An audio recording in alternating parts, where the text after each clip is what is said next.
Tonight I'd like to talk about one of the ways to approach dealing with our thinking, and particularly the thoughts that we don't like, the things which disturb the mind and often lead to unhappiness, to distress. Someone came to the monastery recently who is very successful in their career and in their business life, but they said that they're miserable. Said, you don't have to tell me about the fact that there's suffering even when you have lots of things, because I know that. I'm stressed out and can't relax. And even though I've got lots of things, they don't really bring me happiness, because I'm always worried about the next business deal. I'm worried about the people that I'm competing with, to stay on top of my field. And I want to stop all this busyness. I want to stop all this chasing around. But how?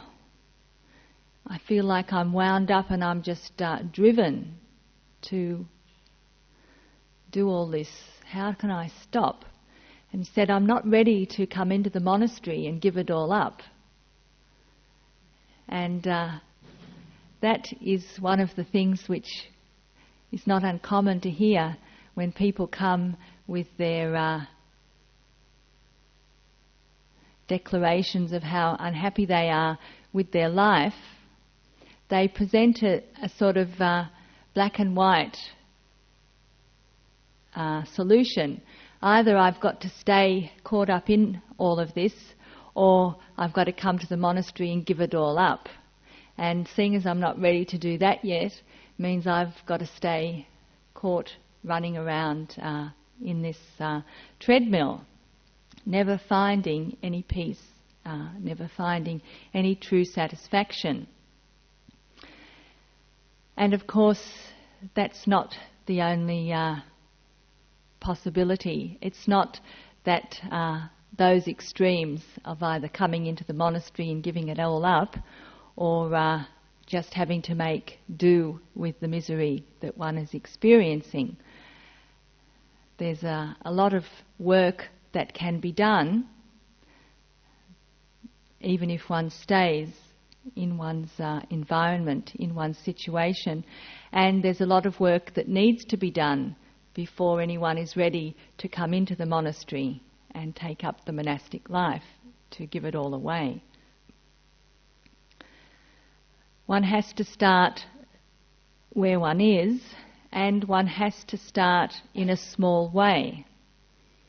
And this is one of the things which often the mind won't accept, especially if we've been successful in our business career, in our worldly life, and we've reached a high point. We think that we shouldn't have to start at the beginning with all the spiritual practices. We shouldn't need to take things in small steps, because we're too smart for that. We're more clever than that. We should be able to take on something more, at least in the middle range of practice, even if we can't do all the high stuff yet.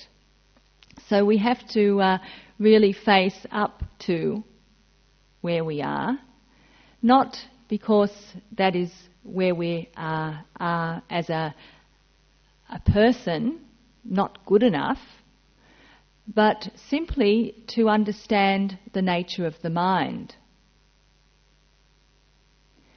The nature of the mind is such that if we have been using it, overusing it, overworking the thinking part of it, the planning part of it, the intellectualizing part of it, over using our will, determination to get things done, if we've been giving a lot of energy, a lot of free rein to that aspect of the mind, then that aspect of the mind has a lot of momentum.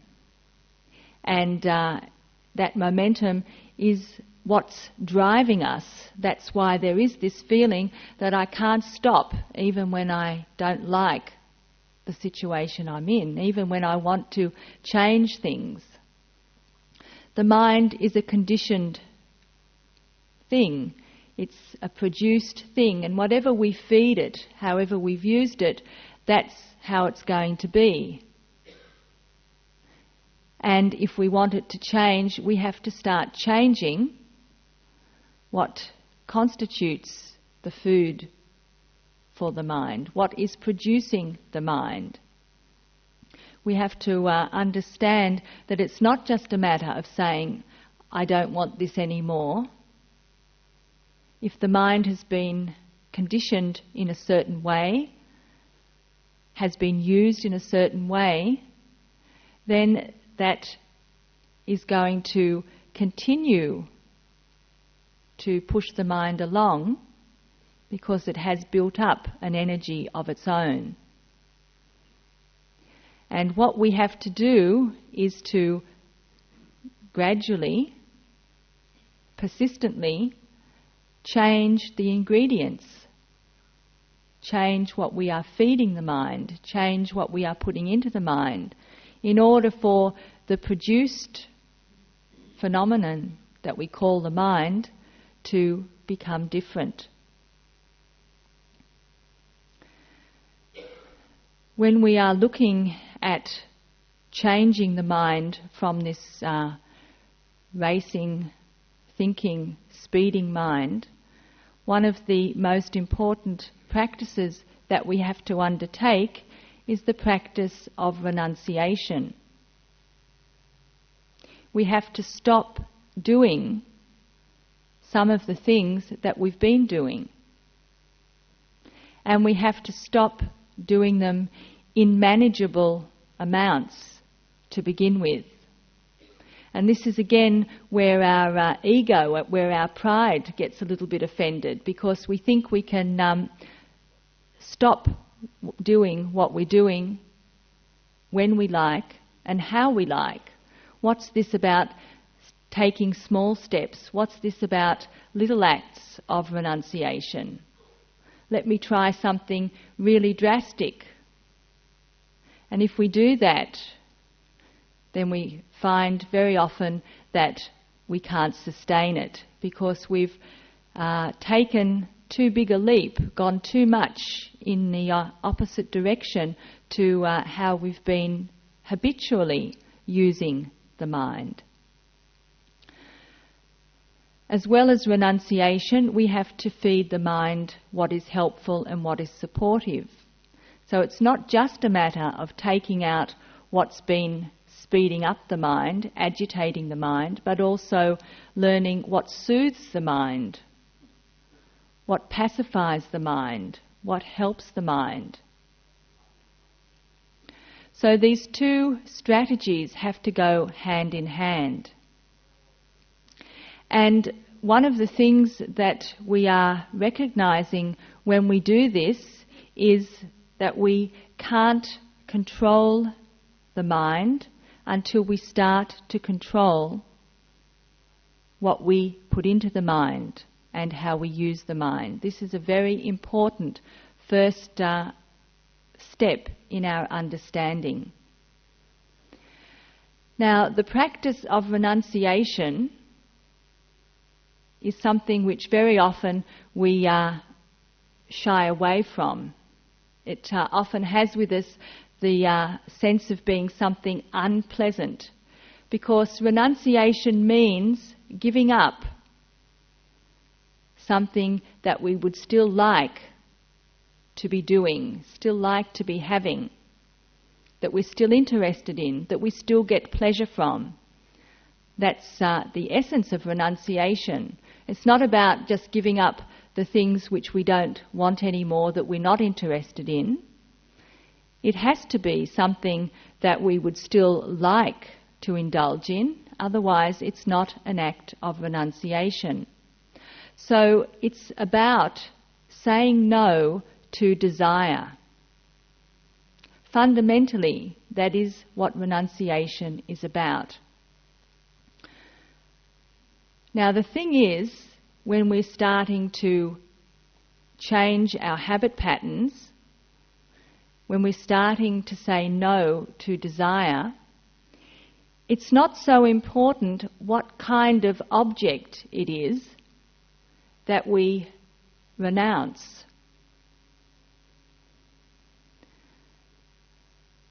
Desire finds unlimited objects to go after, to be interested in, to want. And whether the object is something to do with our business, whether it's something to do with our bodily comfort, whether it's something to do with the things that we like to eat, whatever the object, whatever the circumstance, the basic thing that's happening is that our desire is being fed. So when we want to start to rein in our desire, desire is the thing which is churning up the mind, propelling us into thought, speech and action. We recognise that we have to start to take some of the steam out of desire. And that's why we practice renunciation. And it doesn't matter which object of desire we start with.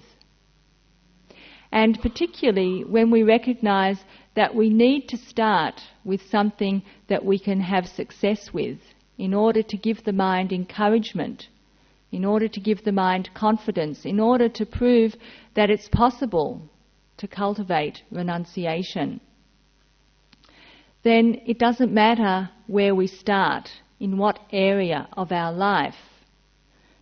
The most important thing is to start, to say no to desire. If we have the goal of making big changes, that's great. But we have to start with making small changes and working up to the big changes. Otherwise, we set ourselves unrealistic goals and we can't sustain them. We can't sustain the work that we're doing. So, to say no to desire in any area of our life is where we start. We may say no to the second or third of the things that we know we shouldn't eat. We know this isn't good for us. We better not have a third one. Our renunciation is not to have the third one, and then not to have the second one, and then not to have even the first one. Renunciation might mean sitting through the itch on the face without automatically reaching to scratch it. Renouncing that push towards physical comfort. I can't bear the itch. We renounce that desire to have comfort. If you just think about how many arguments arise because we all have different levels of comfort with temperature. I want the fan on. Well, I want the fan on high. No, I don't want the fan on. I like it is.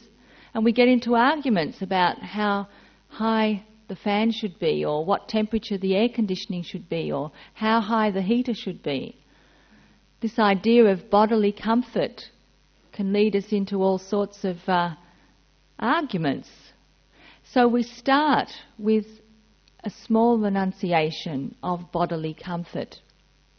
It doesn't matter what object we use as our place for practicing renunciation. The object is not so important. Now obviously if we know that there are particular areas that are our weak points, then they're the ones that we need to focus in on eventually. And what we're doing as we practice in small ways, start with the easy things, we're doing two things. First of all, we are little by little building up the strength of the mind to tackle those areas which are more difficult, where we do have strong attachment. So every time we practice renunciation, even if it's with something that's not so crucial, even if it's in a fairly mild way, it is strengthening that ability in the mind to say no. And then the second thing that it's doing is it's showing us that we can survive even if we say no to desire. That we can survive if we don't have that second one. That we can survive even if it is hot and there's a bodily unpleasant feeling. That bodily unpleasant feeling isn't going to kill us. And when we experience that we can survive and we're paying attention, we might also notice that there's a very small glimmer of joy in the mind, happiness in the mind, that we've actually been able to control the mind. We've actually been able to say no and mean it and carry it through. The stronger that the mind becomes, the more we start to be able to call the shots in our life. We start with gross things, we start with objects, we start with things out in the world, the things that we can smell, the things that we can taste, the things that we see, the things that we can hear, the things that come in contact with the body. And then we move into the realm of thinking. Because when we really pay attention, we see that it's not so much the objects that assail the mind. It's the thoughts about the objects that really give us a hard time. We can still be wanting something that's long since gone. We can be planning for the next one and go on and on and on in our minds, anticipating the pleasure that's coming. So when we take a closer look at the mind, as we take a closer look to what really brings misery into our life, where we really can't say no, we recognise eventually that it's in the mind itself that we have to start practicing renunciation. We have to start saying no to desire in the form of thoughts.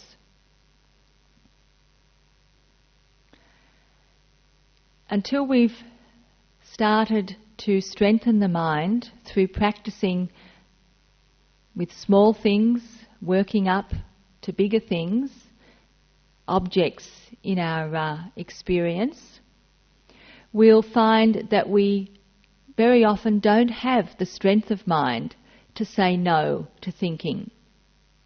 A thought comes into the mind and it takes over. Even thoughts that lead us into misery, sad memories,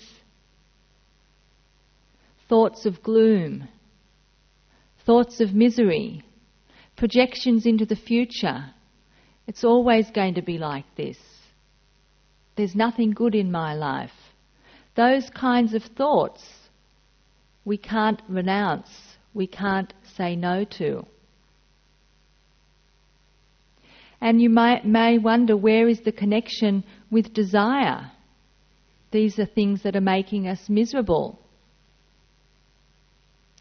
Underneath the craving, the desire, is the sense of self. These thoughts that come into the mind, these desires that come into the mind, we take to be me thinking.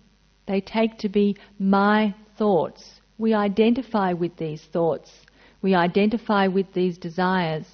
And whether it's a thought of misery or a thought of happiness, it's still feeding, I'm here, the sense of self.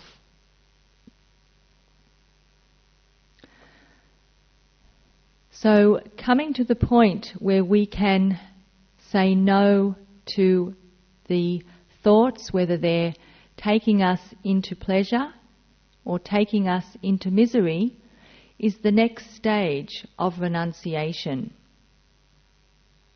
And that renunciation is built on the strength of mind that we've developed to say no to the objects of desire in our life.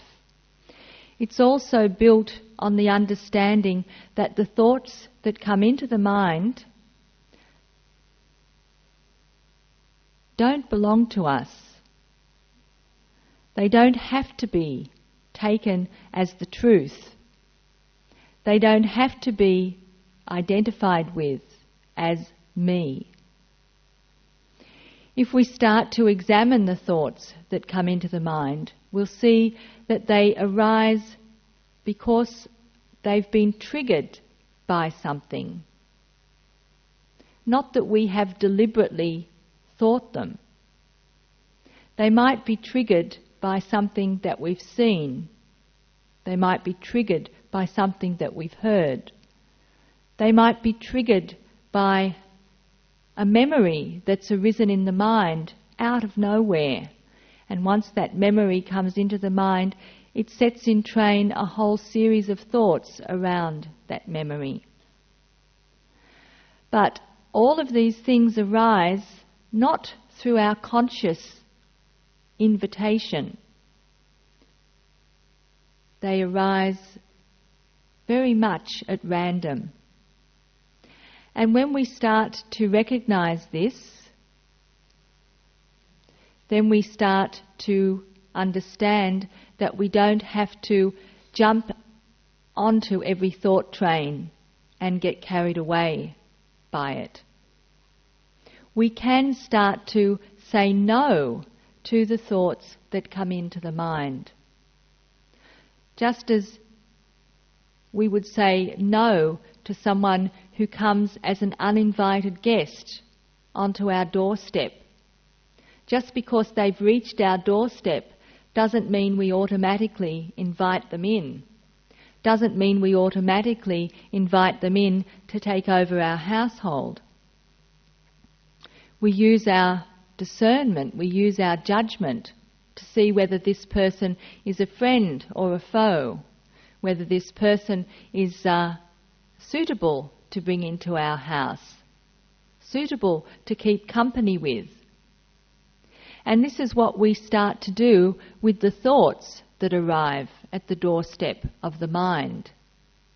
Instead of just automatically inviting them in and letting them to take over, we practice taking a look at them, discerning whether they're helpful or unhelpful, whether they're worth keeping company with, and if not, we say no to them. We begin to renounce the thoughts that arrive on the doorstep. When we contemplate this, when we reflect on why it is so hard to renounce even those ones which bring us misery, partly it's because we identify with them, but partly because it's a habit pattern to just allow any kind of thought to come in.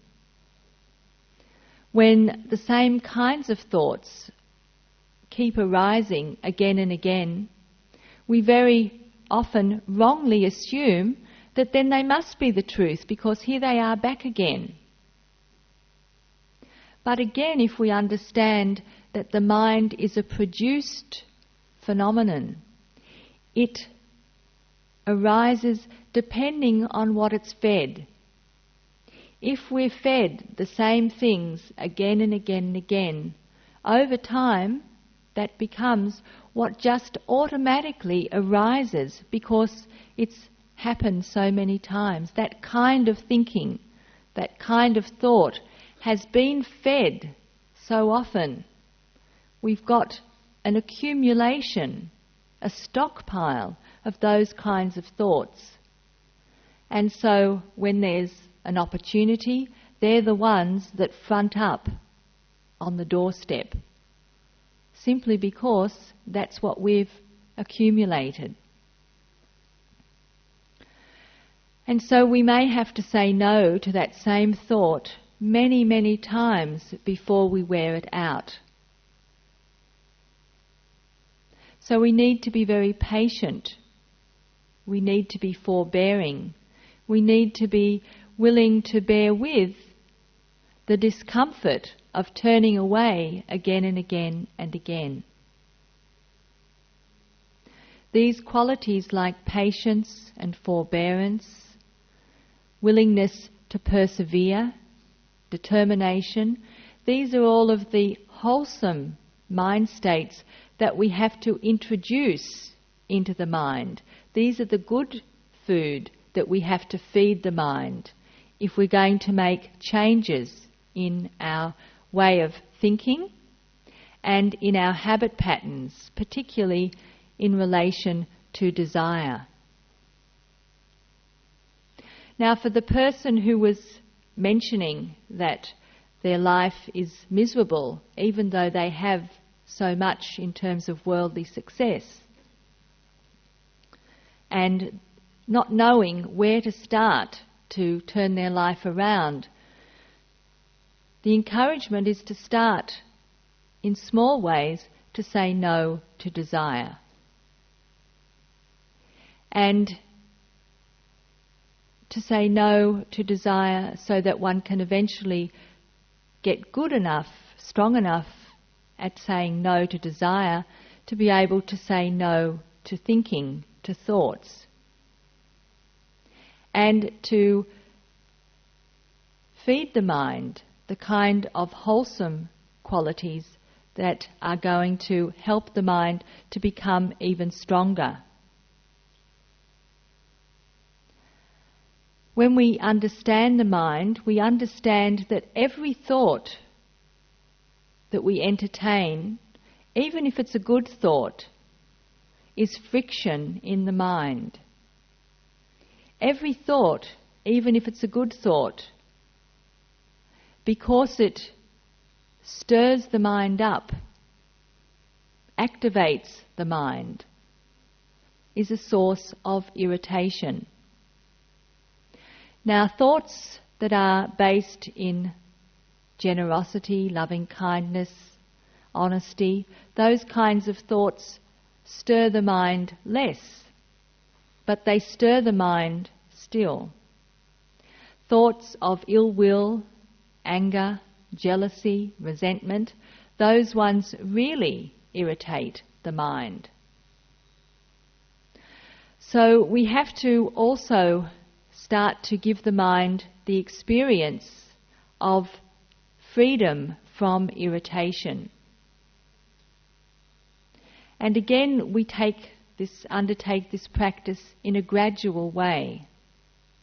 One of the first things that we start to pay attention to is what kinds of contacts through the senses stir the mind most of all. Stir the mind to wanting and stir the mind to not wanting. When we pay attention, we become aware that there are certain situations, certain kinds of people, certain kinds of stimulation that really produce irritation, even if it's what we call pleasure. And when we become familiar with those aspects of our life, those situations, we have to start to renounce those kinds of situations, those kinds of experiences which stir up the mind. We have to start to practice restraint.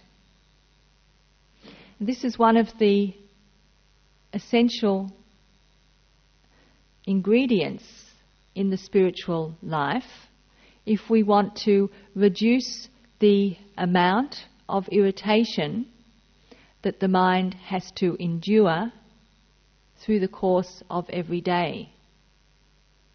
We become much more selective about what we expose the mind to. And some of the things that we have to start to select out are things which we've previously associated with a good time, with enjoyment, with pleasure. But when we take a close look, we recognise that those things actually stir up the mind. They irritate the mind. They make the mind less peaceful, less at ease with itself. And so again, we start in small ways to renounce those kinds of pleasures, renounce those kinds of situations, reduce that kind of impact on the mind. Again, we are experiencing that it's possible to do this and survive. We don't have to be bound to those parts of our life, those areas of our experience which actually produce misery in the mind. We get the confidence to say no to the things which we previously depended on. And we build up the strength in the mind, the capacity in the mind to say no. And to keep on saying no until we have removed our attachment to that thing completely. And then we experience the effect on the mind of allowing it to be free of that kind of irritation, that kind of friction. And as we observe the effect, we may be surprised to see how much more peaceful it is without some of the things which we previously thought were for its good, for its happiness. We recognise that we've actually found a different kind of happiness that is arising from within the mind itself, independent of that stimulation. But it takes renunciation. It takes a willingness to experiment with our daily life experiences and to give up the things which we still are attached to, which may still be a source of pleasure, but which, when we take an honest look, we recognise that they don't really bring us happiness. They don't really contribute to a feeling of ease, a feeling of inner well-being. When the mind is less stirred up, is less irritated, then we have more clarity to investigate our experience even further, at a deeper level. To investigate to see what other ingredients we need to introduce into our life to support the ease that's starting to develop. Keeping precepts is again one of those fundamental practices which we can overlook when we are trying to work out how to be happy. Keeping precepts provides us with very clear guidance on the limits for acceptable behaviour for acceptable speech. Undertaking the 5 precepts of a lay Buddhist means that we undertake the training to cultivate the ability not to harm intentionally any living being, including ourselves. We undertake the training to try not to take what is not given, to refrain from sexual misconduct, to refrain from dishonest speech, to refrain from using drugs and alcohol. Now, if we just consider any of those precepts and the behaviour that they're addressing, we can recognise quite easily, if we take an honest look, that any of those behaviours, telling lies, engaging in a sexual relationship with someone who is already in a committed relationship with someone else, taking what doesn't belong to us, knowing that it doesn't belong to us, that it's someone else's, all of these behaviours stir up the mind. It doesn't take much to recognise that. They stir up the mind and they add to our discomfort. When we live within the boundaries of the precepts, we are eliminating so much friction from the mind. And not only eliminating friction from the mind, but also, again, uncovering a peace and a happiness which resides already within the mind itself. The happiness that comes from not doing things which cause our harm or cause harm to others. And knowing that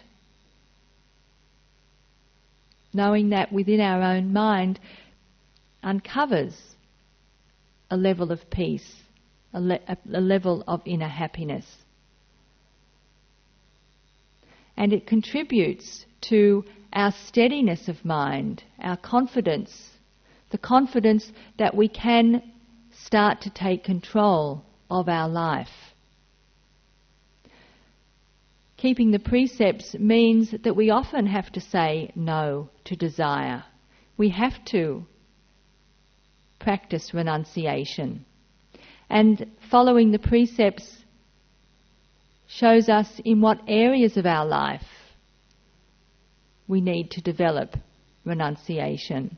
So it's a great help and support when we are trying to cultivate this understanding of renunciation, and also gaining the confidence that we can survive without indulging our desires.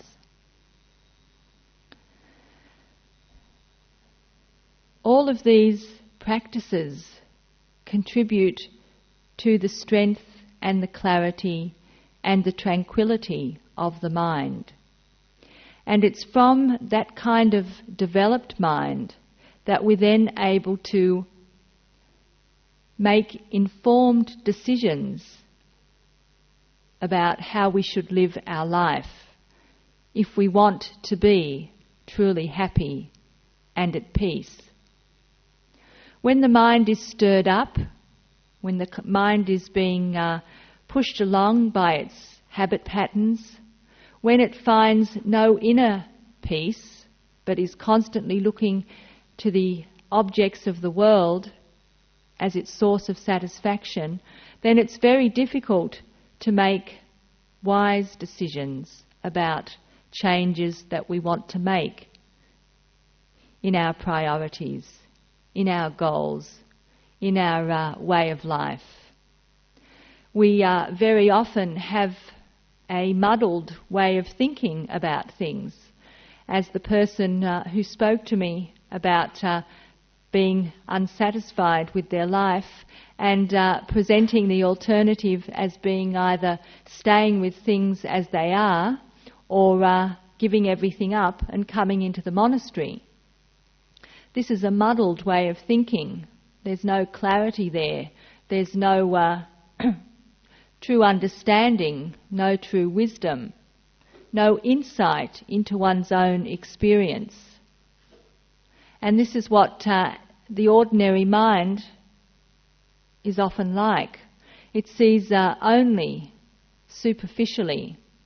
It sees very often in terms of black and white. And very often it's many steps removed from what's really going on in our own mind and heart. Many steps removed from our deepest longings for true peace.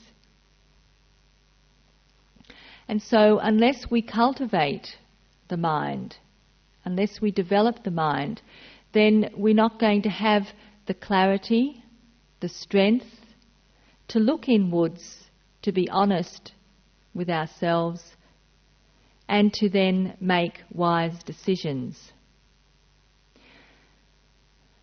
When we have done the preliminary work, practicing renouncing things in small ways, building up our courage and our confidence, practicing restraint,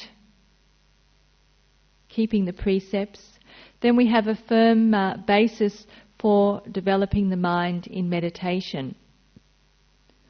Meditation is the major tool that we have to look inwards, to discover the deeper levels of our experience, the ones that aren't accessible to that frenzied, disturbed, superficial attention that we normally have. In meditation, we're able to see a much deeper level of truth. We're able to access a much deeper level of our own truth about what is important to us and what we would really like to create in our life for ourselves. Sometimes what we would like to create is scary because it seems that it means to get to that point from where we are means that we have to make tremendous changes. We have to really practice renunciation, and it can be scary to recognize just what we have to do if we really want to accomplish what our heart is really longing for. To give us the confidence and the courage to proceed with what needs to be done, we have to have faith. Faith that it is possible. Faith that there is a way, a path, a practice. We don't have to work it out for ourselves. The Buddha has already done that for us. And then we also have to have faith that we can do it. We have to have confidence in ourselves. And so the renunciation that we practice in the beginning is where we start to build up this confidence, the strength of mind, the courage to challenge, the satisfaction that we can do it little by little. We start in small ways, and that accumulates. And it accumulates until it becomes a real strength that enables us to go further and to take even more drastic measures. Unless we start somewhere, we never develop that inner confidence. We never support the changes that need to be made. And so if we're thinking that we need change in our life, if we're thinking that we're not satisfied with where we are, It's fine to have the goal that we want to accomplish, like we want to be more peaceful, we want to be more at ease. But we have to start where we are, and we have to be prepared to take small steps. And we have to be prepared to renounce in small ways in the beginning. If we combine all of these ingredients,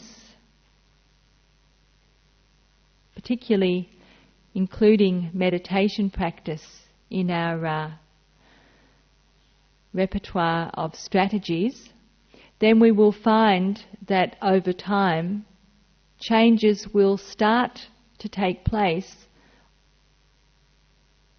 of their own.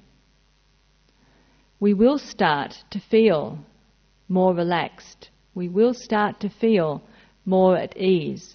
We will start to touch happiness. These things arise naturally out of a purified, peaceful mind. And if we practice renunciation, guarding the senses, paying attention to keeping the precepts, and we cultivate the mind in meditation, all of these ingredients will naturally lead us into a more peaceful, a more content frame of mind. And from that place we can make decisions, we can undertake changes in how we are going to live out our life. Not from what other people have told us we need to do, not from what other people have told us would be good for us, but from what we have discovered for ourselves from our own experience is what truly brings peace and happiness into our life. So I encourage all of you who may be at a point in your life where there is dissatisfaction, and that's probably most of us, that you take your courage in your hand and undertake some small acts of renunciation. It doesn't matter what the object is. The important thing is to practice the renunciation itself. So may this teaching be of benefit to all of you, and may it help us all to attain Nibbana.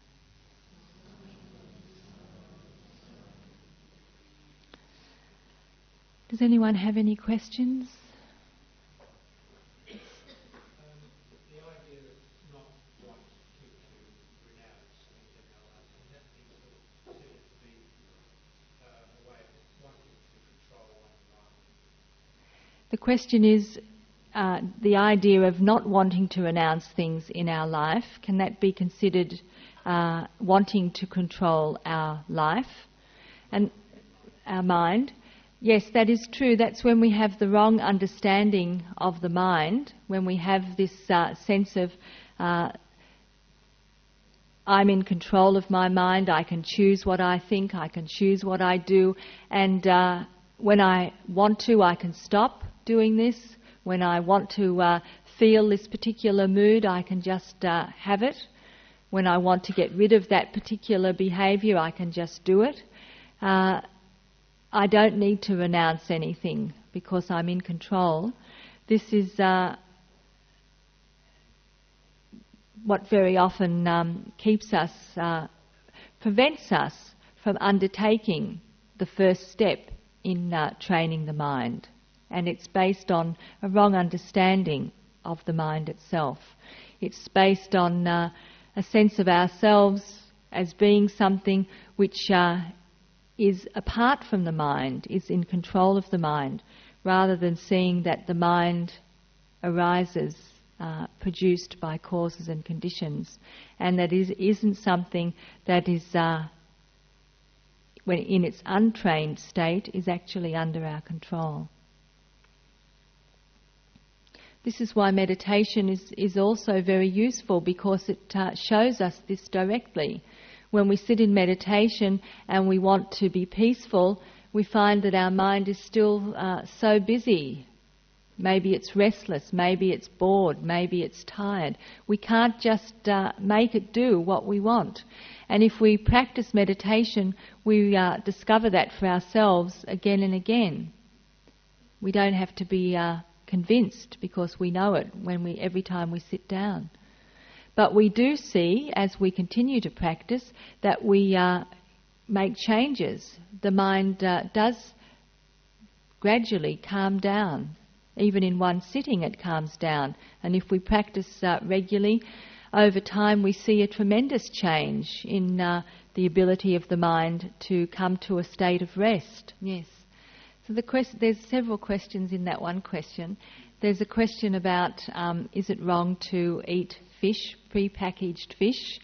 It's very hard to be a vegetarian. That's one aspect of the question. And then the other part of the question is that when you have friends who fish and they invite you to go fishing, and fishing's fun and it's exciting and it's part of the being with your mates and all that sort of thing, it's hard to say no. So is it hypocritical to say that you won't go fishing but you'll buy fish at the supermarket?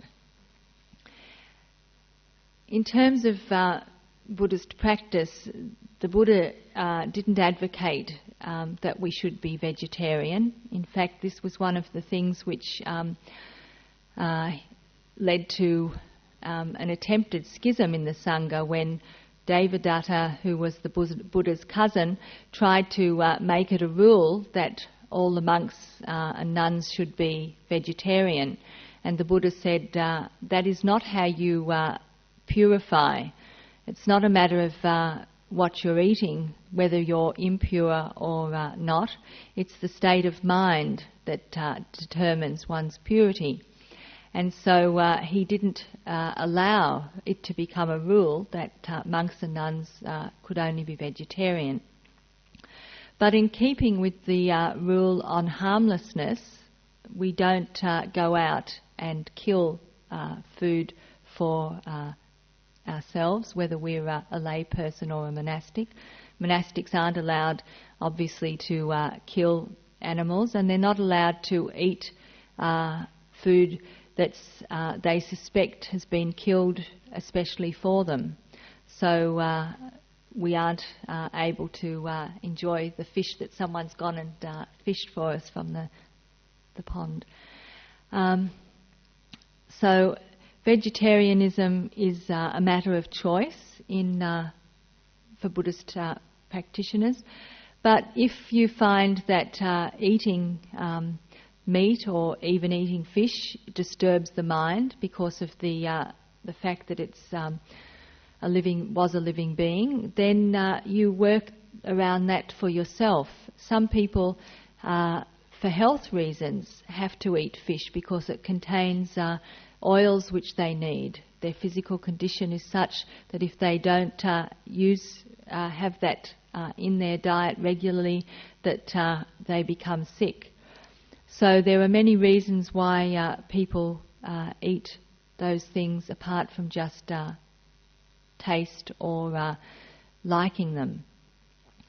Going fishing for pleasure is one of those things which, if we take a good look at it, we'll see that it is a mixed experience. There's the pleasure of going and being with our friends, and if we're practicing this path and making the mind more and more compassionate and receptive to the suffering of others, then it's very difficult to enjoy seeing the suffering of the fish when they're hooked and when they're gasping for breath, and when they're being taken off the hook, and when they're being often cut to get the hook out. It's very difficult to witness that and be present when all of that is happening, because we feel the suffering of the fish, and we also feel what that kind of energy produces in the environment. When we, in order to be able to do that to an animal, you have to generate a hardness in the mind, and that is present as well as the excitement of the catch. So as we practice, we might find that discomfort outweighs any kind of pleasure that we experience when we're in that kind of situation. And so we might say to our friends, look, I don't want to do that, and I really, it's up to you what you do, but it's no longer enjoyable for me. And we're simply stating a fact. It's not that we're being hard-hearted to our friends, but we recognise this doesn't actually make me feel good. And so little by little we turn away from it. And it may be an act of renunciation when we first say, hey, no, I'm not going to go, even though I enjoy the company, I enjoy all the other bits of it, but I'm not going to be part of that.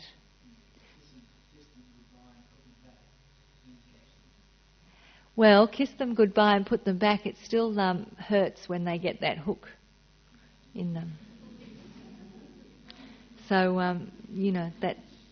And each person is going to have a different level of sensitivity to that.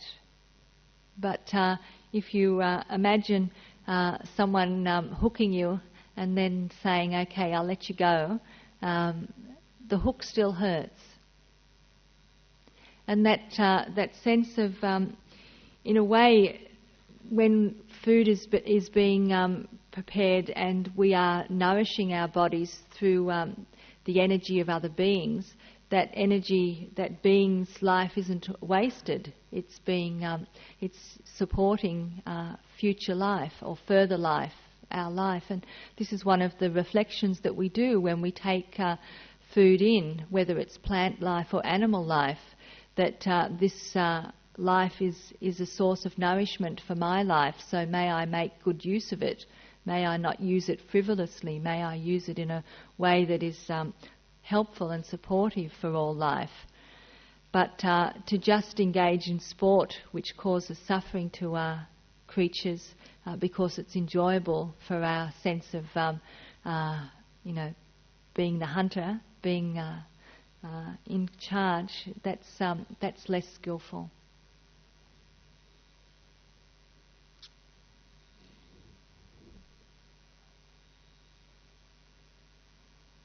But the idea isn't to turn away from our friends. One of the teachings which I found very helpful through the years came not from a Buddhist teacher, but from a Hindu teacher, and that teaching was that do what you must with people, but never shut anyone out of your heart. So you can say no to the activity that your friends are doing, but you don't have to say no to your friends or shut your friends out of your heart. And sometimes we find just naturally that we no longer associate with those people because our association with them was always around an activity which we now don't do, but we still don't shut them out of our heart.